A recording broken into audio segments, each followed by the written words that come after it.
J'ai peint ma dernière exposition qui a eu lieu à la Galerie Monet en mai. Mes derniers tableaux dans cet appartement qui était immaculé, blanc à l'époque. Et après avoir peint ces tableaux, il y a eu ces traces que j'ai aimées, que j'ai gardées. J'aurais pu les repeindre aussi. J'ai bien aimé ces petites empreintes qui étaient une façon de prendre possession des lieux, justement en étant libre, en ne faisant pas attention, en salissant le sol, en étant à l'aise, quoi. Il y a pour moi aujourd'hui dans mon travail quelque chose de plus subliminal dans ma peinture. Ça c'est déjà aussi pour un aspect technique et pratique. Je travaille de plus grande surface, donc j'ai gestuellement plus de place pour évoluer.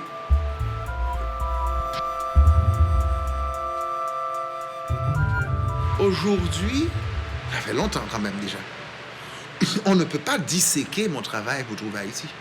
Si on veut trouver Haïti, on va trouver Haïti. Haïti, c'est aussi un espace universel, humain, et un capital humain qui est le même partout. Donc si on veut me dire que c'est Haïti que je peins, tant mieux, oui, peut-être. Mais moi, je ne pense pas. Moi, je pense que je peins quelque chose de désincarné, sans visage. C'est plus des êtres identifiés que je peins. C'est un peu c'est des sensations. C'est pas du tout quelque chose qui devrait se lire au premier degré, où on irait chercher Haïti. Ce serait vraiment dommage. L'identité telle qu'elle se pratiquait il y a plusieurs siècles chez les peuples, c'est plus possible maintenant. Nous sommes malgré nous des gens qui se déplacent. On se déplace sans se déplacer en regardant la télé. On voit Michael Jackson dans son cercueil ou dans son freezer. C'est ça, quand Michael Jackson est mort, je n'y croyais pas. Parce que l'information, c'était qu'il y a des rumeurs. Moi, je me suis dit, de toute façon, ça va se révéler faux. Parce que j'ai grandi avec Michael Jackson comme idole. Mon frère ressemblait à Michael Jackson. Il avait un afro comme lui. Voilà. C'est ça qu'il faut comprendre d'Haïti. On n'est pas forcément toujours en train de penser à un cocotier. C'est ça. On n'est pas en train de penser forcément à un cocotier. On peut être en train d'aller à Miami. Pour ceux qui ont les moyens. Et même pour ceux qui n'ont pas les moyens, le fantasme est là. Au Grand Palais, c'est des tableaux que j'ai faits à la fin de mon séjour en France, à la Cité des Arts. Et alors, à un moment où j'avais une envie brûlante de peindre, ce qui ne m'arrive pas souvent. Je ne suis pas quelqu'un qui aime peindre. Parce que pour moi, peindre, c'est une mise en abîme. Parce que quand j'aborde un tableau, je veux le finir sur le moment. Ça m'arrive parfois de retourner le lendemain sur une toile, mais en général, le but, c'est de finir tout de suite sur le moment. Donc, j'ai abordé cette série avec, entre autres, un élément nouveau, avec des modèles anonymes que j'avais saisis avec mon appareil photo à la télé quand j'étais dans un séjour à Miami.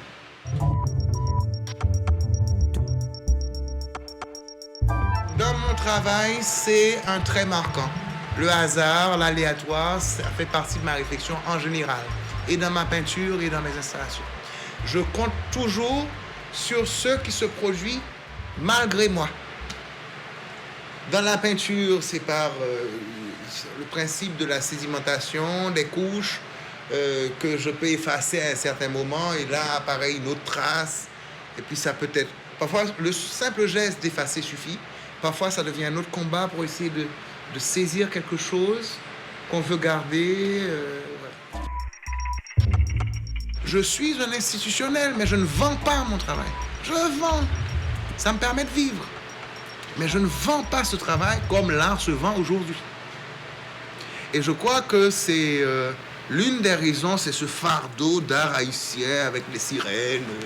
C'est ce truc qui pèse aussi sur un créateur qui vient d'Haïti. Et c'est pour ça que je suis contre ce débat identitaire, c'est que ça devient une forme de violence. Si on est haïtien, qu'on ne parle pas du tremblement de terre, ou bien qu'on ne parle pas de Cité Soleil ou bien du choléra, on n'est pas haïtien vraiment. Moi, je me réclame aussi des avancements de notre époque où aujourd'hui, un artiste, on le voit davantage en tant qu'individu plutôt que comme ambassadeur de son pays. On accepte aussi très bien dans la vie des artistes l'exil. D'ailleurs, ça s'est toujours fait. Les artistes qui ont quitté leur pays pour aller vivre, Picasso par exemple, a vécu longtemps en France. Parce que ça lui convenait. Je ne crois pas qu'on demandait à Picasso de se justifier de l'Espagne. Donc, moi, je suis dans le même combat. Ça ne m'intéresse pas. Autant que je sais que ça veut dire quelque chose d'identité haïtienne, oui, quand je mange, des plaisirs simples, la langue, la communication, les odeurs, les sonorités, ça c'est une réalité. Mais en même temps, le monde n'est pas fait que de ça. On a cette chance en tant qu'être humain de pouvoir nous pénétrer de ce qui se passe ailleurs et de ce qui vient des autres. Je crois que c'est ce qui fait fondamentalement la différence entre l'homme et l'animal. L'homme a la capacité de changer, je ne vais pas dire d'évoluer, mais de changer.